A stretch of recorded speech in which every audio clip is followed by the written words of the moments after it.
Hey guys, Eric and Roth here to talk about Agent Carter's Season 1 finale. We're going to go into full spoilers, so if you haven't seen it, I'm about to ruin it for you. Okay, here goes. I wrote the review of it. I loved it. Thought it was a great episode. What did you think of the way Agent Carter wrapped up its first season, we hope? We hope. Yeah. I loved it. I really thought it was great. I thought the series got stronger and stronger as it went along, and as a whole, it's just a really tight, well-told story. You know, it was focused.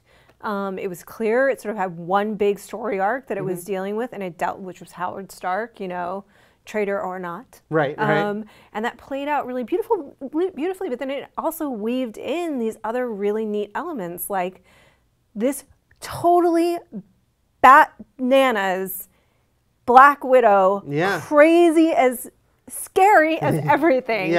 Character who I loved her as a villain. Yeah, me too. I mean, I think that, the thing is that everyone was like, there was a lot of skeptics going in about, oh, well, how can it matter? It's a quote-unquote prequel, which I never think it should be classified as this story.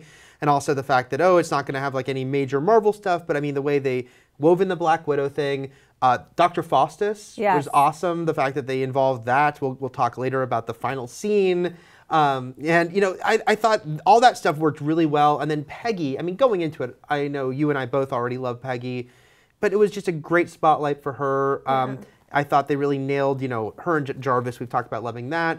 All of her character interactions, the stuff at the SSR. And I thought what really loved about the finale was the quiet but meaningful way that it really ended up being about her saying goodbye to Steve. That was really her emotional arc. Oh, there was others, but that a big one was that this was a story about someone getting through the grieving process. And I think that was really touching and well done. It was very effective, but it actually just kept, I couldn't help, my mind just kept going to that scene in Winter Soldier when she's old. And which because my mind kept traveling there, I found it even more heartbreaking. Like, he's out there, if only they could find him right now, they could be together. It was like, I feel kind of silly saying it, but it made it that much more emotional and affecting, because especially she's pouring into the water. I'm like, he's under there, not quite there. If you do just, some amazing camera move through the ocean. So that I thought that was really beautifully done. And I also actually have to say that I liked her moment when they sort of had the moment when he could have given her credit. Thompson could have, thank you, fill in the blanks. Thompson could have given her credit and done the right thing and sort of stepped up to the plate like a man, but he didn't. And I love that he didn't, because that is so human. It's not that he's a bad guy. It's just that for him to do that in that moment, there's no way. He already took credit for saving people when that's not quite how it happened. And he's not going to have a total 180 of his character in that moment. I really like that for that reason too, because yes, there was a sort of satisfying thing about her kind of turning the SSR, like making them see her value and her getting, properly commended for what she did. But it'd be too easy if like every single guy, I mean, obviously we only had 3 characters to really represent everyone in that office. But yeah, for all of them just to completely change wouldn't feel real. So yeah, they were all nuanced. I mean, I was very impressed within those 8 episodes to see, especially Dooley and Thompson, because we always knew Sousa was kind of more of a nice guy. He's a good guy. Good guy. But Thompson and Dooley... Why doesn't she date... Okay, let's talk about that. That we saw more nuance to them, and certainly Thompson, the whole thing in Russia was great. But yeah, he's not, doesn't mean that everything he does is going to be a great move and that every choice he makes. And so it sucked to see that happen, but I really admire them for doing that and not having it be so simple as like just everyone is like, okay, great, let's change everything and let me turn down this chance to further my career. And I actually think it's a little better, harder lesson to learn, I think, for most human beings, that my value is based on what I know my value to be, not what this person or that this organization is saying about me. That's really hard to do if you're anyone. You certainly want to feel that your company values you. Who you spend your time on. She spends her time on that. But I thought, as far as lessons go, that's a much better one. And like, if anybody's gonna be the person to really embody that, it's our Peggy. It is, yeah. She's a better woman than me. I'd be pissed. I would be. Better person than all of us, really. Howard, I really liked his role too, because even though I think he was only in 3 episodes, he was obviously integral to the entire story. And I was saying earlier that I think it's it's kind of silly and dismissive to say, oh, it's just a prequel. When, for one thing, it's more than anything, it's directly a sequel to Captain America: The First Avenger that just follows Peggy. Yeah. And yeah, you know, Peggy and Howard were two big characters in that film, and so that finale kind of really dealing with what both of them felt about Captain America.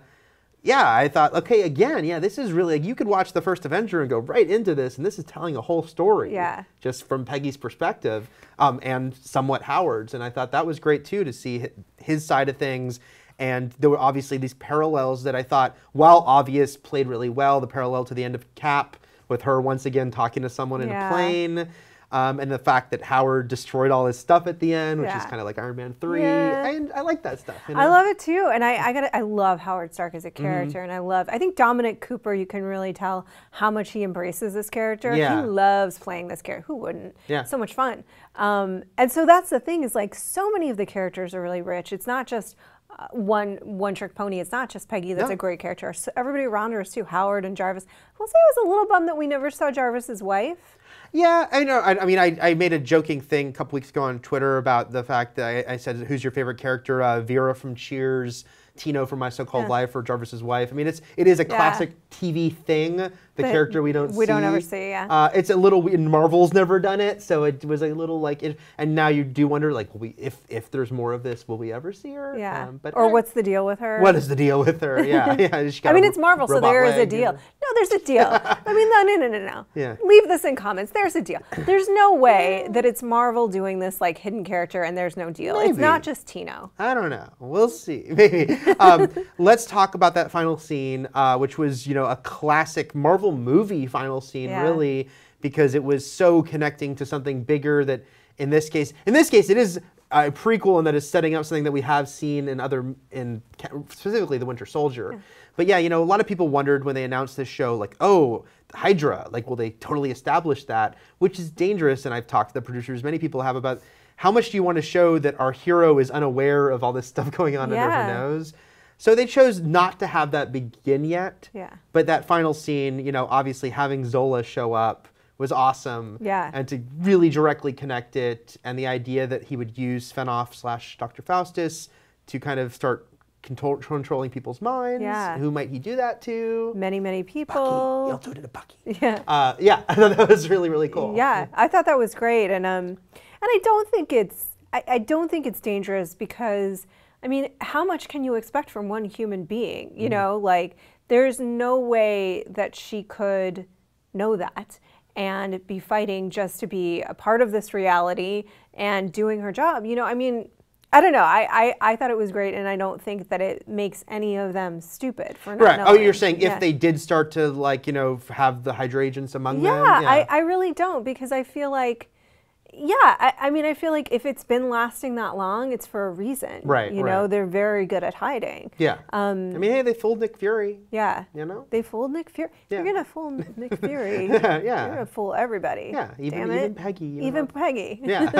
So yeah, I really like that, and like that, you know, again, because we don't know if we're going to get more of Agent Carter, so I felt like it gave us both a, you know, nice story arc for Peggy, and then that final scene being like, hey, this is this cool thing, and even if we don't get a direct continuation, we kind of know we can connect the dots. You know, would you want to see more of?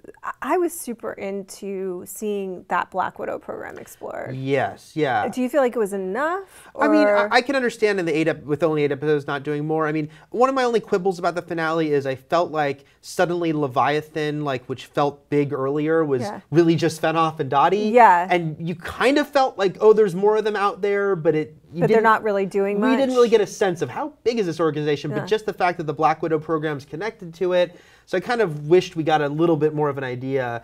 And certainly I would love to see more of the Black Widow program. I will say another thing that struck me, and it's entirely coincidental, but the gas, what it did in terms of releasing that rage and having people kill each other in that monstrous way, which is a really neat idea. It's very cool. It's also very similar to a thing that is happening in a very big movie right now. It is very similar, although I did remember the first time I've ever seen that plot device used was in the Hawkeye comic book limited series in 1983, issue 4. Mockingbird and Hawkeye were forced to fight. So Marvel has it first. Yes, Marvel had it first. I mean, it may well have been lifted from that for all we know. Yeah, I think it's just a cool idea. It's just a great. It didn't bother me, but I did notice it. Was unfortunate timing. Yeah, it was literally the same week. Yeah, it was unfortunate. I was like, didn't I just see that? Yeah. I mean, it's such a messed up idea. I'll watch it again. Right, right. Hopefully never in reality. Yeah.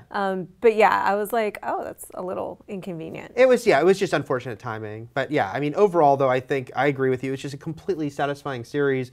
I hope it comes back. I know that. I was going to say, I know your answer to, do you want to see more of Agent Carter, which is... Yes. Hell yeah, yeah.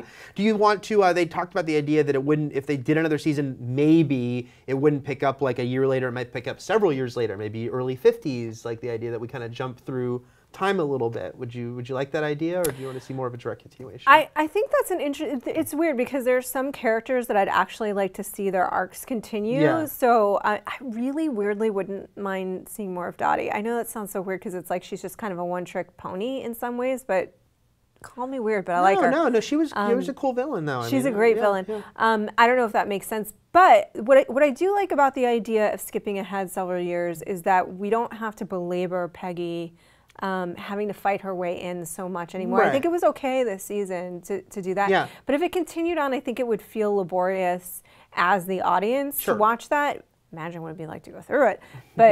But I think you'd start to feel worn down by that. Yeah. Don't you? No, I do. I agree. And I think just because I think they want to kind of show the Marvel Cinematic Universe growing using her. I think this is the idea they probably have. That, let's go a few years at a time, rather so that because we have to be realistic here, we're not going to do a 20-year show. Right. I mean, right now they're lucky if they get a second year, but we hope they do. So we'll see. We're both obviously big fingers crossed on this one because Agent Carter was awesome. Hope you agree, but let us know in the comments. What did you think of the finale? What did you think of the season overall? If you didn't watch it, you should go watch it. Go watch it.